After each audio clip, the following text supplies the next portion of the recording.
વીરપદ પતંગિયાના શરીર પર તમને ગમે તેટલા રંગો જોવા મળે, તમે સર્વથા નિશ્ચિંત, કારણ કે એમાંના એક પણ રંગમાં તમને બદલાવ જોવા નહીં મળવાનો. મોરના શરીર પર તમને ગમે તેટલા રંગો જોવા મળે, એમાંના એક પણ રંગમાં બદલાવ ન જોવા મળતા હોવાના કારણે એ અંગે તમે નિશ્ચિંત. અરે મેઘધનુષ્યના 7 રંગો નિશ્ચિત હોવાના કારણે એના રંગો અંગે એ તમે નિશ્ચિંત.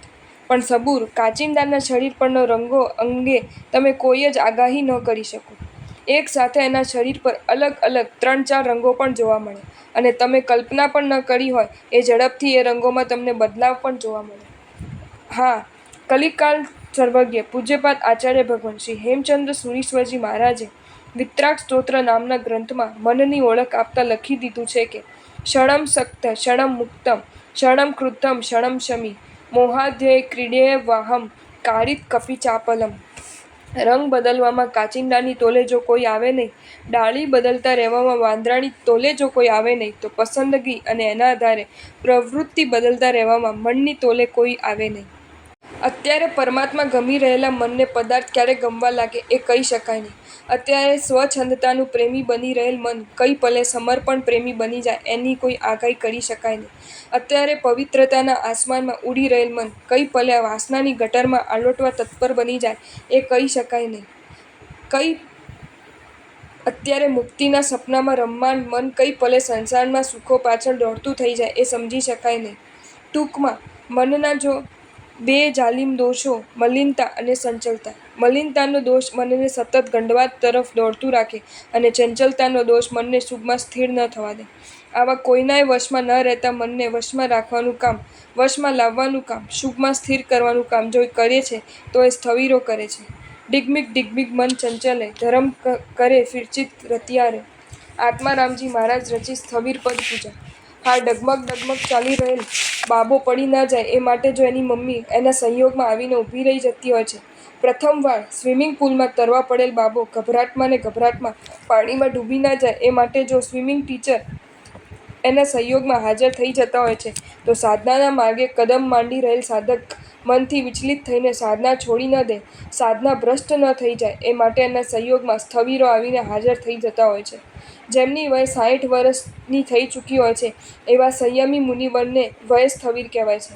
જેમના સંયમ જીવનનો પર્યાય 20 વર્ષનું થઈ ચૂક્યો હોય છે એવા સંયમી મુનિવરને પર્યાય સ્થવિર કહેવાય છે. તો સ્થાનાંક સમયવયંગ આદિ સૂત્રના જાણકાર સંયમી મુનિવરને શ્રુત સ્થવિર કહેવાય છે. આ તમામ સ્થવિરોએ રત્નત્રયની સુંદર આરાધના દ્વારા પોતાના આત્માને સંયમ ધર્મમાં સ્થિર કર્યો છે, અને એટલે જ જે પણ સંયમીઓને સ્થિરીકરણની જરૂર હોય છે એમને સંયમ જીવનનો સ્થિર કરવા તેઓ પોતાનાથી શક્ય તમામ પ્રયાસો કરી એમાં સફળતા મેળવતા હોય છે. સ્થિરીકરણની વાત નીકળી છે ત્યારે એક નક્કર વાસ્તવિકતા બરાબર સમજી લેવાની જરૂર છે. એમ તો આપણું પોતાનું જીવન પણ ક્ષણભંગુર છે. રાતના સૂતેલો માણસ સવારના ઉઠે જ નહીં એવું પણ બનતું હોય છે. ચેક પર સહી કરવા કલમ ઉઠાવી હોય અને આતમરામ પરલોકની વાટે સંચરી જાય એવું પણ બનતી હોય છે. 80 વર્ષની વયવાળો બીજા 20 ખેંચી કાઢે અને 8 વર્ષની વયવાળો રમકડા રમતા રમતા રામને પ્યારો થઈ જાય એવું પણ બનતું હોય છે. બસ એ જ રીતે જીવનની જેમ પુણ્ય પણ ક્ષણભંગુર છે અને ચંચળ છે. કરોડપતિ પલમાં ભિખારી થઈ જાય છે, તો રૂપવાન કોઈ પણ પળે કુરૂપ બની જાય છે. શરીર કોઈ પણ પળે લકવાનું શિકાર બની જાય છે, તો આંખ કોઈ પણ પળે દેખતી અને કાન કોઈ પણ પલે સાંભળતા બંધ થઈ જાય છે. જ્ઞાનસારની આ પંક્તિ યેષાં ભ્રૂભંગ માત્રેણ ભજ્યન્તે પર્વતાપી તેરહો કર્મ વૈષમ્ય ભૂપેર ભિક્ષાપી નાપ્યતે. જેમની ભ્રમણ હળવા માત્રથી પર્વતો પણ ધ્રુજતા હોય છે, એવા રાજા મહારાજો પણ જ્યારે કર્મોની વિષમતાના શિકાર બની જાય છે ત્યારે એમને ભીખના રોટલાના પણ વાંધા પડી જાય છે. હા, જીવન પણ ચંચળ અને પુણ્ય પણ ચંચળ, છતાં એની ચંચળતા સાધકને સાધના માટે જોખમરૂપ બનીને જ રહે એ જરૂરી નથી. કારણ કે મોત પણ સાધનાને ખંડિત કરીને જ રહે એવું નથી, તો પાપના ઉદયકાલ પણ સાધના માટે ખતરારૂપ બની જ રહે એવું નથી. પણ મનની ચંચળતા તો અધ્યાત્મના કયા ક્ષેત્રને રફેદફે નથી કરી દેતો એ પ્રશ્ન છે. પ્રશ્નો તો અનેક છે, પણ એક પ્રશ્ન મનમાં એ ઉઠી છે કે ભૌતિક જગતમાં ચંચળતાનું શિકાર ન બનતું મન અધ્યાત્મ જગતમાં જ ચંચળતાનું શિકાર કેમ બનતું રહે છે? સ્ત્રીના રૂપ દર્શનમાં એકાગ્ર બની જતું મન પ્રભુ દર્શનમાં શા માટે ભટકતું રહે છે? રૂપિયા ગણતા સ્થિર થઈ જતું મન શા માટે નવકાર ગણતા અસ્થિર બની જતું હોય છે? હોટલમાં જવામાં દ્વિધા નહીં અનુભવતું મન આંબિલ કરવામાં શા માટે દ્વિધા અનુભવતું રહે છે? વિકથામાં તલ્લીન બની જતું મન સ્વાધ્યાયમાં શા માટે ભટક્યા કરે છે? પ્રમાદ સેવન માટે તત્પર બની જતું મન અપ્રમત્ત બન્યા રહેવામાં શા માટે ગલ્લા તલ્લા કરતું રહે છે? ટૂંકમાં બહી ભારવો સહજ જ એકાગ્ર બન્યું રહેતું મન અંતર્મુખ બનવાની વાત આવે છે ત્યારે જ કેમ ભટકવા લાગે છે? આ પ્રશ્નનો જવાબ છે મન હિતરસિક નથી પણ સુખરસિક છે. મન શ્રેયપ્રેમી નથી પણ પ્રેયપ્રેમી છે. મન આજ્ઞાધીન નથી પણ સંજ્ઞાધીન છે. મન અંતર્મુખી નથી પણ બહિર્મુખી છે. બસ મનની આ તાસીરના કારણે જ્યાં સુખશીલતાની અને સ્વચ્છંદતાની વાત આવે છે ત્યાં મન તલ્લીન બની જાય છે અને જ્યાં સુખશીલતા અને સ્વચ્છંદતા છોડવાની કે ઘટાડવાની વાત આવે છે ત્યાં મન ભાગવા લાગે છે અને ભટકવા લાગે છે. બસ મનની આ તાસીરના કારણે જ આવું ચંચલ મન સાધનામાં વિક્ષેપ ન પાડતું રહે તો જ આશ્ચર્ય. શુભ પરિણામોને મંદ પાડતું ન રહે તો જ આશ્ચર્ય. શુભ પરિણતિના કડાકો ન બોલાવતું રહે તો જ આશ્ચર્ય. મનની આવી સ્થિતિમાં સાધકની વહારે આવે છે સ્થવરો.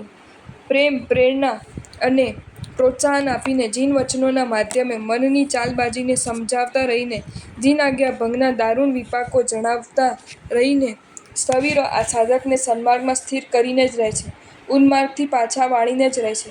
યાદ રાખજો, સ્થિરીકરણને શાસ્ત્રકારોએ સમ્યક દર્શનના 6થા નંબરના આચાર તરીકે જણાવ્યો છે. પરમાત્માના વચનોમાં શંકા કરવી એ જ સમ્યક દર્શનના આચારનો ભંગ છે. તો સતી શક્તિએ સ્થિરીકરણના આચારનો અમલ ન કરવો એ પણ સમ્યક દર્શનના આચારનો ભંગ જ છે. ખબર નહીં કોણ જાણે કેમ સમ્યક દર્શનના 5, 6, 7 અને 8 નંબરના આચારોમાં 5મા નંબરના આચાર ઉપરબ્રહ્મણા, 6થા નંબરના આચાર સ્થિરીકરણ અને 7મા નંબરના આચાર વાત્સલ્ય પ્રત્યે સાધકોમાં જે જાગૃતિ આવવી જોઈએ, એના અમલ માટેની જે તાલાવેલી જાગવી જોઈએ, એ જાગૃતિ અને તાલાવેલી કોઈ પણ કારણસર દેખાતી નથી. પરિણામ સાધનાજન્ય જે તાજગી અને પ્રસન્નતા સાધકના ચહેરા પર છલકાવી જોઈએ એ છલકાતી નથી અને એ જ કારણે મન વારંવાર હતાશાનું અને નિરાશાનું શિકાર બનતું રહે છે. વય સ્થવિર પાસે અનુભાવજન્ય પાકડતા હોય છે, પર્યાય સ્થવિર પાસે આરાધનાજન્ય પાકડતા હોય છે અને સ્ત્રુષ સ્થવિર પાસે સમ્યક સમંજનજન્ય પાકડતા હોય છે અને એના જ કારણે કોઈ પણ કારણસર મનની ચંચલતાના કારણે સાધના માર્ગમાં અસ્થિરતાના શિકાર બની ગયેલા સાધકોને સ્થિર કરી દેવામાં એમને ફાવટ આવી ગઈ હોય છે. યાદ રાખજો, દ્રવ્ય માર્ગ પર અસ્થિર કદમવાળાને તો કદાચ વાહનમાં બેસાડીને પણ મંજિલે પહોંચાડી શકાય છે, પણ ભાવ માર્ગ પર અસ્થિર મનવાળાને તો સ્થિરીકરણના રસ્તે સ્થિર કરીને મંજિલે પહોંચાડી શકાય છે. આવો વંદનીય અને ગજબનાક ઉપકાર કરતા રહેવામાં સ્થવિરો કાયમ સજાગ તો હોય છે પણ સાથોસાથ સક્ષમ પણ હોય છે. પરમ સંગી રંગી નહીં ગાયક શુદ્ધ સ્વરૂપ ભવિજન મન થિરણ કો જય જય સ્થિવીર અનુપ. આવા સ્થવિરો જેઓ પણ હોય એમના ચરણોમાં આપણે ભાવપૂર્વક વંદના કરીએ અને એમની પાસે રહેલ સ્થિરીકરણની ક્ષમતાનો લાભ લેતા રહીએ અને આપણે માર્ગમાં સ્થિર બનીને જ રહીએ.